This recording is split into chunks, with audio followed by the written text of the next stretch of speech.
Le 26 mai prochain auront lieu les élections législatives européennes qui ont pour but d'élire les 79 députés qui nous représenteront au Parlement européen.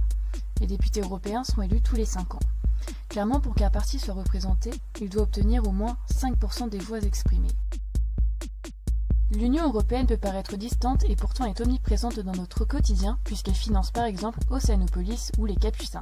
Initiée par le traité de Rome en 1957, elle prendra le nom d'Union européenne qu'en 1992. Aujourd'hui, elle regroupe 28 États. Plusieurs institutions composent l'UE, comme la Commission européenne, le Conseil européen, le Parlement européen et le Conseil de l'UE. Le rôle de la Commission est de représenter et défendre l'intérêt de l'UE, de vérifier que son droit est bien respecté et de présenter des propositions législatives au Parlement et au Conseil européen. Le Conseil européen est chargé de définir les grands axes de la politique de l'Union européenne. Le Parlement vote le budget et la loi avec le Conseil et a également un pouvoir sur la Commission.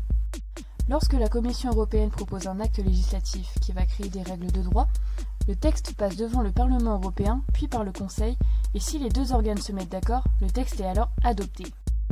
Une fois que le texte est voté, il est transposé dans le droit interne de chaque pays. Il faut savoir que le droit de l'Union européenne est plus fort que le droit créé par les institutions françaises. Puisque notre droit interne découle du droit de l'Union européenne, il est important d'aller voter à ces élections européennes puisqu'elles sont aussi importantes que les élections législatives nationales.